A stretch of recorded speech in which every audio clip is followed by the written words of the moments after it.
So today we are in Wisconsin doing a really cool shoot with a home builder called Golden Eagle, and it is for another YouTube channel that I work with called Rustic Insider. Really cool. And we are filming a log home walkthrough tour. Yesterday we filmed a walkthrough of their showroom where they actually build all these custom homes and all the finishes, and they go through the whole design process and all that stuff. Really cool. And yeah, so I'm going to film some behind the scenes stuff, share some of the footage for the actual project, and really excited to be here. So thanks for joining. I keep my setup relatively simple for these types of shoots. I have my main video camera, my C70, and my 16-35 and my 50, and then I have a 70-200 in case I need it. And I do have a backup, my R5C now, just in case the C70 has some issue. I've got that, and I know it's going to do a really good job. I've actually been using that for a lot of video projects lately, but for some reasons the C70 is definitely a little bit faster because it's got knobs and buttons and stuff for everything. This house is pretty crazy. Just doing the classic laundry room storage of the gear so it doesn't end up in the shots. So we're going through and filming the walk and talk shots first. And I like to set my levels while they are just talking naturally instead of getting them to say, you know, testing 1, 2, 3 or whatever. It's easier just to get them to keep talking about something they want to talk about, maybe like their favorite food or something. Just something easy to get them to keep talking. I run my mics at 2 levels, so I've got a backup track at a lower volume in case it gets really loud. And once you get that set, pretty much ready to go. They basically just went through and had a rough script of what they wanted to talk about, some special features and stuff. And we went through all the main rooms, and I like to try to do some special things, like I pushed the button for the window to come up in the background to transition to the next room. And then behind the scenes, I'm always adjusting my circular polarizer filter to either show some reflections or cut them back. Sometimes, you know, I like the highlight and think it adds to the image, makes things pop sometimes, and sometimes, you know, maybe you want the color and richness in the color in like wood flooring or something like that. So I'm always keeping an eye on it and changing it. Also, no joke, I will put a link down below the video for Justin's email, the guy from Golden Eagle that's in this video. And if you're interested in buying one of their houses, they do everything completely custom and have tons of options all over the US. If you email him and let him know that I sent you, they'll give me a commission if you do it. So feel free to do that if you want to support the channel. That'd be pretty cool, selling a house just from doing a behind the scenes YouTube video. But also they have a really cool YouTube channel if you want to see some more long form videos about houses like this. I'll link that down below as well. So lots of unique links in this video if you want to check them out. Everybody else just took a lunch break, and I am staying at the house with nobody in it. And I'm gonna go through and get B-roll of the stuff we talked about already to speed up the day. Then they're gonna come back and finish the walk and talk shots, and I'll continue with B-roll and then get drone stuff, and we'll get some desk shots and especially a desk thumbnail of the exterior for the video. So far it's going good. Also, while we're taking the break, I'm recharging batteries. I've got these buttons programmed here to where it's got some of my main white balances, so that's really handy. Like if we go in the basement and there's no natural light, suddenly that's gonna look good. If we're outside, got this one set usually to 5600, and then this one's like more of a mixed lighting scenario, so 45, 48. So pretty simple setup, just changing those, changing the aperture a little bit, usually shooting at 1600 ISO.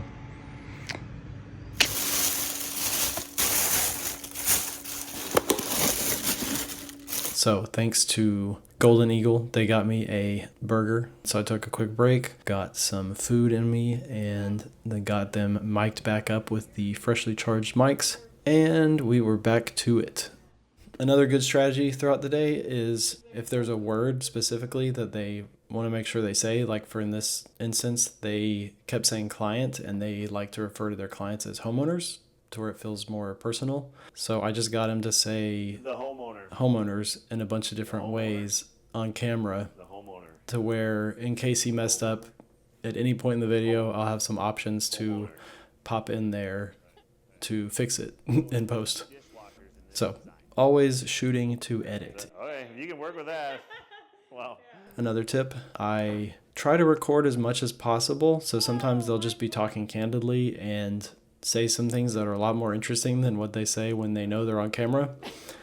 So yeah, you end up with too much footage to work with, but sometimes it's worth it for making a much better video that feels more natural and organic. Some other things, I like to film people just walking through the house. That works really well as a transition for these types of videos. What is normal? They're always double checking their facts, like measuring the door to make sure they say the right door size in the video. And, when people are already standing there, I'll go further away and get an alternative shot, or sometimes for longer takes, if they're going to be standing there talking for a while, like this shot on the deck, I'll get a different angle. They'll kind of overlap what they're saying a little bit and say it twice. And that way in the edit, it looks a lot more, high level production, but it's really just me with one camera. So I'll usually switch angles and switch focal lengths. So I'll go from a wider shot to a tighter shot. So it looks like we just had two cameras there. That's a pretty cool little hack. And then I'm always trying to do something different. So I had them walk from both sides of the camera as kind of like a transition from a normal looking shot to them being on camera instead of them just already being on camera. So I don't know. I'm just always trying to think of little ways to keep it interesting for the viewers. Once we knew what was actually going to be in the whole video and had more of a picture of what the title would be for YouTube, we went and filmed the intro with all that info. Gotta show your client how the shots look. What'd you think? It was great. It was worth almost dying in the boat for, so thank you. I was the one that almost died in the boat. Then I was off to finish my wide shots because I already had my 16 to 35 on for the rest of the house that I didn't get earlier. And then I'll get my drone and 50 millimeter shots after that usually. Sometimes it's nice to get to set down the gimbal for a little bit and do some drone shots, if you know what I mean. All right, just wrapped up all the other shots. Got the walking, talking shots. Now we gotta get the drone. So I didn't have a ton of time to do drone because we had to get out of the house by a certain time and we were running out of a little bit short on time compared to what we were hoping for. So I just got to use one battery with my Mavic 3 Pro, 30-40 minutes maybe. And my main goals for drone shots are to show context, show the property layout, the floor plan from up above looking straight down, because they always talk about that. For this one specifically, show the lakes and show the context because it was a really pretty area. And then showing the back of the house and the front of the house because they were both really unique. This one had like a really cool 2-level garage, which was kind of crazy. And that's pretty much it. Pretty simple. Show some nature, get some still shots without much movement. I think video without movement allows you to see the movement in the real nature and everything. So I'd like to get a few of those just to give the viewer kind of a more immersive experience of as if they were there just watching the view, without having a camera movement motivating what they're looking at. Personal preference. I think it works really well for long videos, especially because this one will be probably like 20 minutes or so. So as far as detail shots go with my 50 millimeter, or sometimes I'll use my 70 to 200 if there's views and stuff. My main goals are usually to show sensory things. So think about it like textures of materials or anything super unique and maybe quirky, as niche as it can get is good. If there's good looking light on something like trees or a plant specifically that's a really good color or something like that. Just things that I would naturally walk around and be like, wow, that's really pretty. I'll try to find those things and get as many of those as possible. I try to get stuff that looks cinematic. So like if there's cool lighting at an angle that makes something glow, I'm all for that obviously. But sometimes you just have some pretty simple shots that are pretty, and that's okay. On top of that, I'll also obviously go through and get detailed shots, focusing more in on anything specific that they talked about already in the video, so I can pull from that in the edit. Sometimes you don't have time to do all this, or sometimes I'll go ahead and get that while they're talking with the 35, just zoom in and get it real quick so I don't forget. But I get as much as I can to work with later.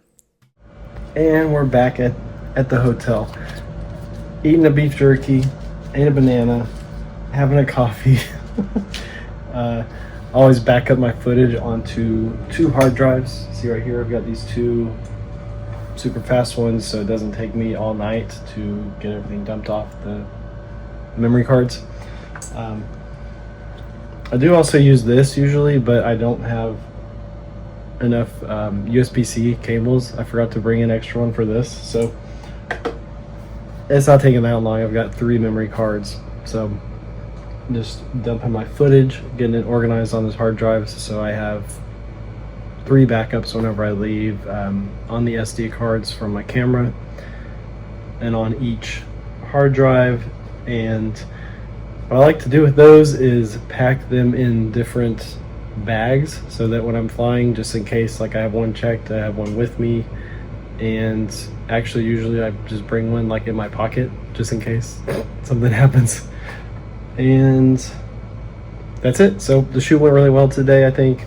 It usually takes the majority of the day to do the walking and talking parts because unless you did like an extensive location scout and pre-planning stuff, there's always some rewriting, reworking, and improvisation that you got to do. So you got to do a lot of takes usually for some of the shots. But got it all done. Was able to get some good drone shots at the end real quick, and handful of detail shots. I didn't really get to do as many creative shots and like time lapses and stuff as I like to, but that's okay. We got everything we need and a little bit more, so it should come together and be a good video. Everybody involved worked really well together, was really friendly, good team spirit on the shoot.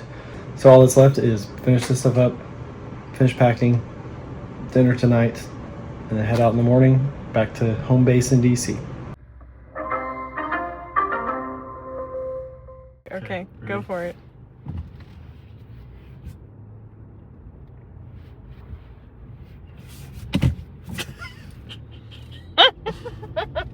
We're done. So of course, after a long 2 days of shooting and driving everywhere and flying and all that stuff, we went to a wrap party at Casa Mexicana, which was really, really good Mexican food, randomly in Wisconsin, with the most ornate and pretty handmade, hand-painted decorations ever. And yeah, I got al pastor tacos. Megan always gets chicken salad no matter where we go when we're on these trips. And that's about it. Shout out to Casa Mexicana. We went there 2 nights in a row, and it was very, very good. Highly recommend if you're ever over there. So next day, drove back to St. Paul, Minnesota. About 4-hour drive. Stopped in the middle to have a call and do some work at Starbucks, and then we're back at the airport. And guess what? My flight got delayed for forever. So I spent a lot of time at the St. Paul airport, which is really nice, and ended up getting back at about like 2 a.m. I think. So that's it. Back at my apartment in DC, where I just moved in August. So I'll have to show you guys that. But anyways, I hope this video was helpful, and I've got more travel behind the scenes stuff coming up that I hope to get up and share with you guys. Let me know what you think about this format, and if you have any questions, leave them down in the comments, and of course I'll be happy to help you. See ya.